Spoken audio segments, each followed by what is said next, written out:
Yes, good evening to everybody. Welcome to the class of the law of insurance, and today is the last class, and I'm going to deal the principle of the utmost good faith. In Latin terminology, we will say it is a oberem fide. Yes, read what I posted on the screen so that I could know that you Yes, are sir. with me and I am with you. Both are traveling the same boat and reaching the destination. Please read. Good evening. Principles of utmost good faith. The two boys are playing carom. Not the Dr. carom. Dr. Mohammed Saheb. One is the insured. It is not the pair. They are playing the carom. One is the shaking the Yes, hand. sir. Another photo is one is the insured. Yeah, yeah, Another is the insurance company. yeah. Okay, sorry, sir. Then who is there in the another figure? A person who is having the wristwatch and a person doesn't have the wristwatch. From which side that is the insurer and which side is the policy holder? Yes, sir. Thank you. What? Yes, sir. I asked the question. You are saying yes, sir. Is there anybody could give the explanation for the another photo which I have here? I am showing over there. What it shows and who is the insurer and who is the policy holder here? The watch wearer person is the insurer. The other person is insured. Do you think the wristwatch person is the insurer Yes, sir. and the person who doesn't have the insured? Yes, sir. Okay, let me presume it because the point is generally who will shake the hand? Insurer will shake the hand and insured will shake the hand. Insured. No, insurer will shake the hand because insured is a customer, is a client. So naturally, the insurer will welcome the customer. The Sir, sir. insurer is the person and he wants to welcome the insured. So who is the customer here? You have to please the customer. Am I right? Without with watch is the customer. Right hand side Wearing person is the insurer who is having the wristwatch. Yes, sir. Any controversy? Anyone want to show anything? Because we have to please the customer. And the customer is the insured, indemnified. So it is the insurer who should have to shake the hand with the customer. Means the first and foremost, the right hand should be extended to the insured. So right hand here having the wristwatch is insurer. Is it clear? Okay, it doesn't matter because I don't want to go to the controversy over there. So now let us see that without wasting the time, then I will go through that doctrine of utmost good faith. The doctrine of utmost good faith is also known by its Latin name, oberrima fide or oberrem fide. But the spelling is UBERRIMAE space FIDEI. Oberrima fide is a minimum standard legally obliging all parties entering into a contract to act honestly and not mislead or withhold critical information from one another. So, utmost good faith means a minimum standard should have to follow that legally obliging all parties entering into a contract to act honestly and not mislead or withhold any critical information from one another. Here, one another in the sense insurer and Insured. insured. Yeah, it applies to many everyday financial transactions and is one of the most fundamental doctrine in insurance law because there are 7 to 8 general principles of insurance. We read it. In among them, utmost good faith is one of them. So let us see that the doctrine of utmost good faith is a principle used in the insurance contracts, legally obliging all parties to act honestly and not mislead or withhold any critical information from one another. The next one is insurance agents must reveal critical details about the contract and its terms, while applicants are required to provide an honest answer to all the questions fielded to them. If the insured asks the questions, it is the insurer should have to make the clarification for that one, but he should not be disgusted with the question posed by the insured. So violation of the doctrine of good faith can result in contract being avoided and sometimes even legal action also, because it comes under the deceit. So how? Yes, somebody is speaking. Every ready, you are speaking. Your home sound is coming. Every ready, you mute it. So how the doctrine of utmost good faith works over there? The doctrine of utmost good faith requires all parties to reveal any information that could forcibly, not forcibly, feasibly influence their decision to enter into a contract with one another. That means each party should have to disclose whatever they do have it. For instance, you take the insured should have to make it very much clear to the insurer that he is having so and so diseases or he is having so and so problems. Of course, insured also will check up, send to the checkup and find whether it is true or not, and they will make the medical report. Depending upon that factor, it will be taken into consideration whether insured wants to insure that person or not. Suppose if a person, that means insured, having the 100 diseases, the insurance company will come forward to make the life insurance policy to him. Yes. Did you get my question? Are you hearing me? Sir. Are you hearing me? Yes, sir. The insured having the 100 diseases with him. Can the insurer will insure him? No, sir. That is the question I am asking you. Because Sir, of no. medical checkup is asking, sir. Pardon? Medical checkup is asking. I put the question, then you have to give the answer yes or no. Yes. Okay, let us go to that. Applicants, meanwhile, are legally obliged to present all material facts as they are known, including the precise details on whatever the needs to be insured and if they have been refused insurance coverage in the past. The information is used by the insurer to decide whether to insure the applicant and how much the charge for a policy. Suppose the probability of his death is more, then the premium is more. Of course, sometimes they don't even insure such a man who is having such a disease, a chronic disease. And moreover, for the octogenarian means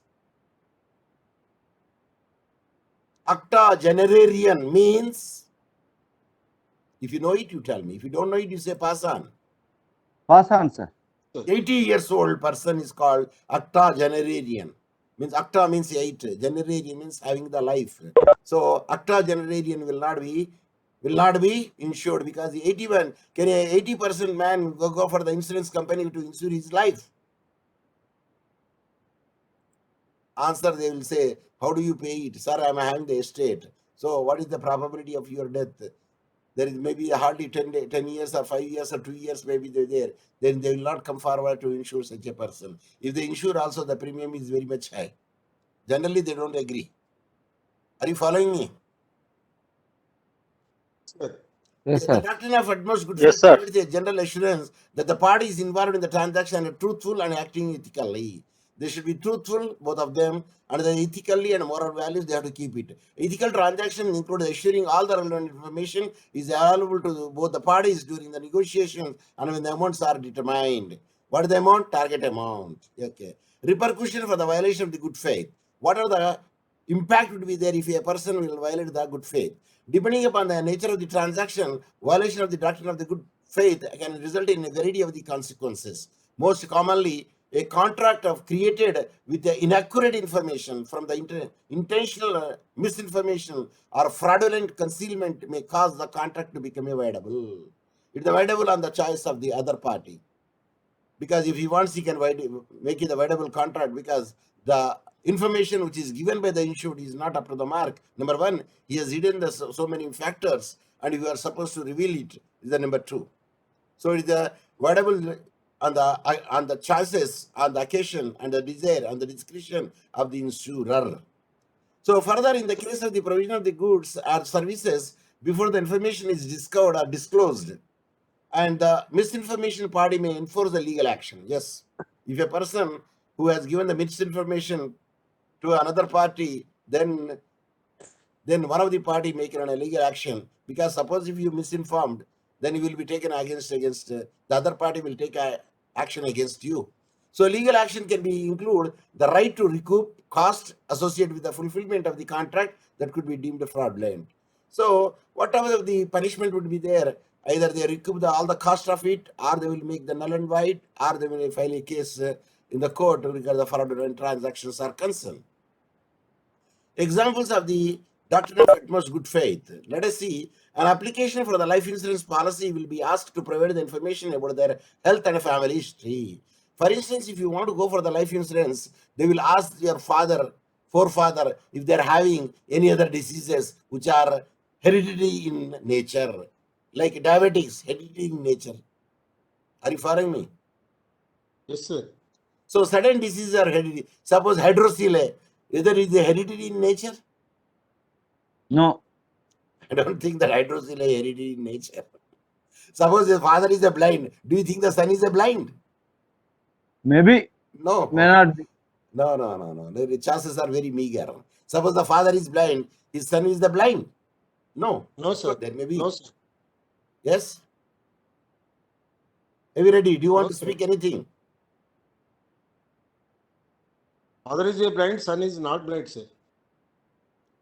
How could you expect that? Suppose the father is blind, the son also becomes blind? Genetically, if his blindness occurs on generic, he may be suspected. If he is Suppose if any after deficiency would be there in the ophthalmology, in the eyes, then the blindness will come. Otherwise, the blindness is not hereditary. by accident, there is no chance. Blindness The is blind not hereditary. Yes, sir. Yes, that's why what I would say is diabetes is hereditary. Okay, now let us see usually the applicants are asked to sign the declaration at the end of the application form stating that the given answer to the question and other personal statements are true and complete.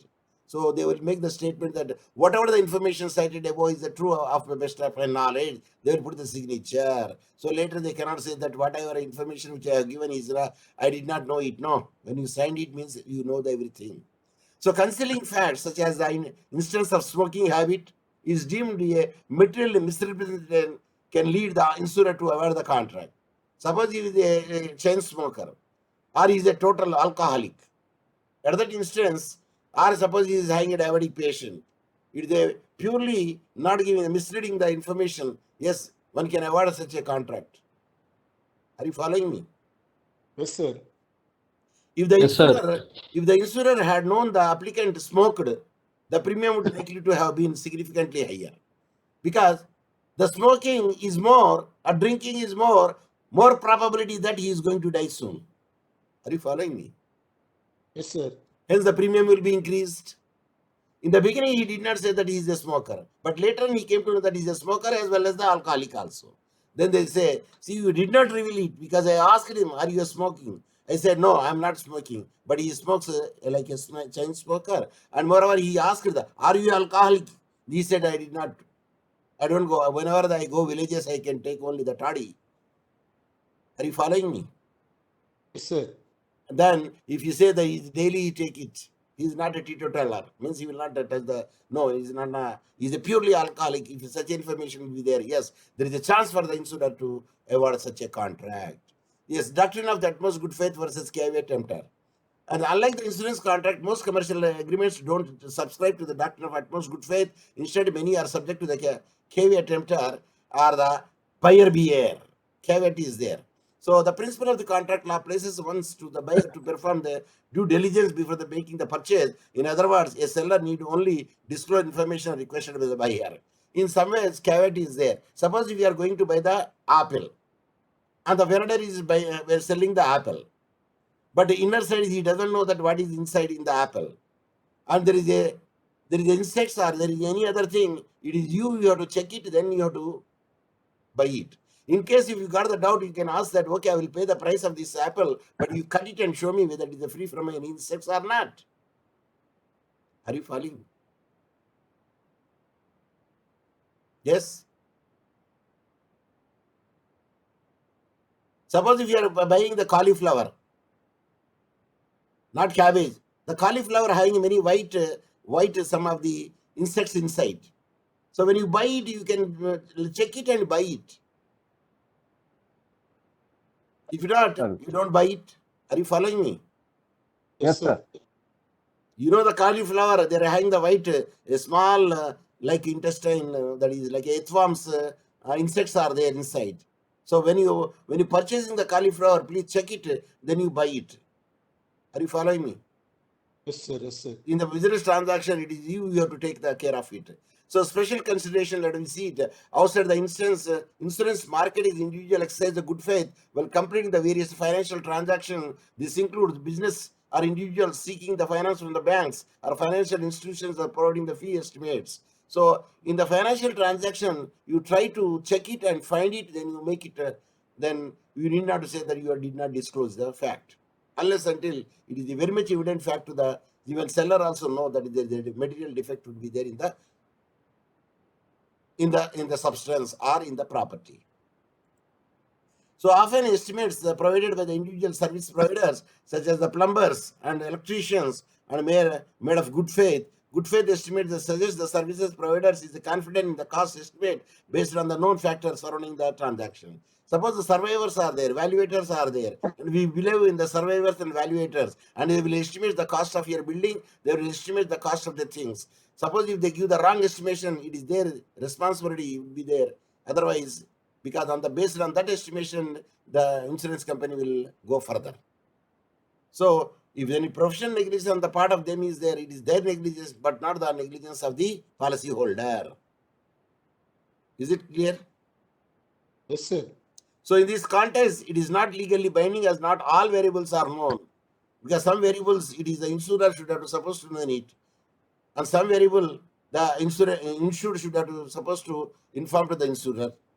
In the same manner, the insurer also should have to make it very much clear what are the things should be covered, what are the things should not be covered. And you should have to make it to explain that very much clearly. These are the things are there, and these are the premiums are there. If you want to add the rider and add-on is there, then the premium will be increased.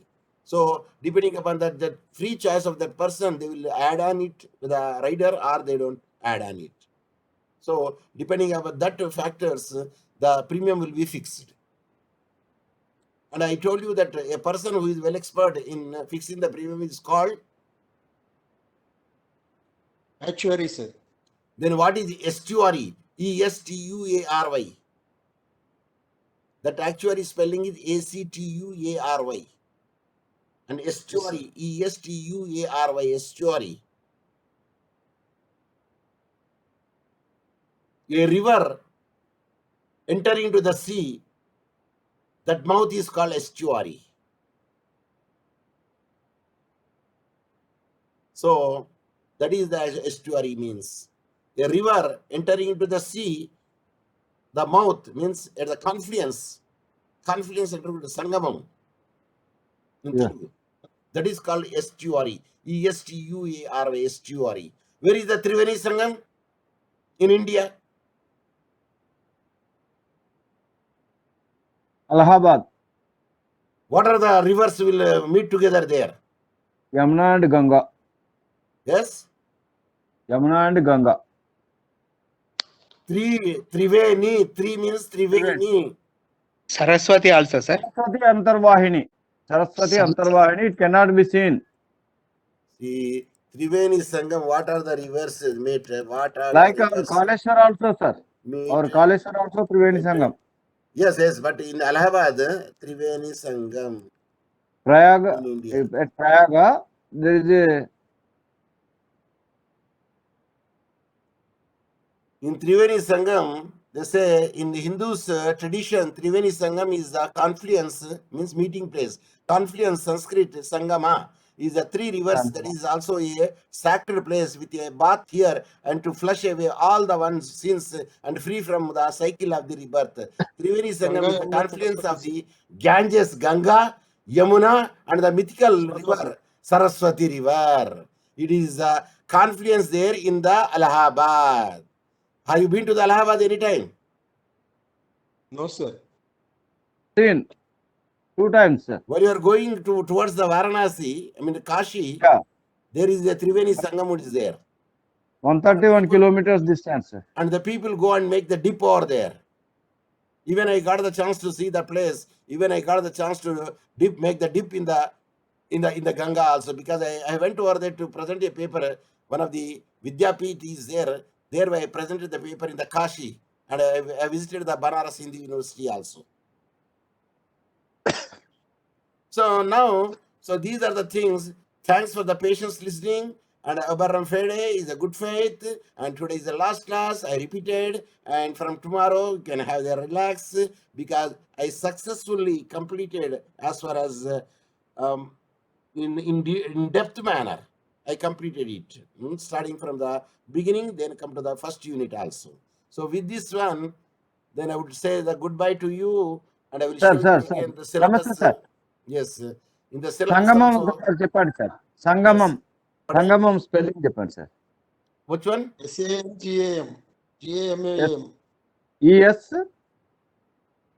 Estuary. Estuary. Oh no, I will show you estuary. I will depict you. There is a confluence, a river confluence with the sea is called estuary. Estuary, estuary images. You can see the Right. images also. See the Thank you, sir. confluence here. For instance, it is a sea. Here you can see very clearly. See, these are moving and making here. No, this is the estuary. And here, this is the estuary, because the river is making the sea. This is estuary. Is it clear? Yeah. Very clear, sir. And Yeah. actually, the estuary means, I already told you, it is what is estuary? Look, means, see, this is an estuary. Estuary. Estuary is a partially enclosed coastal water body where the fresh water from the river and streams mixes with the salt water from the ocean. So mixing place, confluence called the estuaries, and their surrounding lands are places of the transition Fertile. from land to sea. Very fertile lands. Yeah. And especially the only in India, the highest through the sea water, you prepare the salt, which is the state. Brahmaputra. No, I repeat the question. Which state produced the highest salt through the sea water? Arabian Sea at Bombay, Mumbai. No. Uttar Pradesh, sir. It is Tamil Nadu, sir. Nadu. Is it? I think It it's is the Tamil Tamil Nadu. Nadu. There are many. Yes, sir. Tamil Nadu. Yeah, many water tanks are there where the sea water, they will manufacture the salt through the sea water. So that is the estuary is now. Actuary means, I told you, ACTUAR, actuary means a person who is well versed in the mathematics and statistics in the financial theorems theories, and who can fix the premium in the insurance is called actuary. ACTUARY, actuary. So with this, I would like to take the leave and have a good time. And whenever such a chance comes, we will meet again. Up to that extent, I will say the goodbye to each and everybody. Now I'll end of the meeting and the Thank you, meeting for sir. all. Thank you,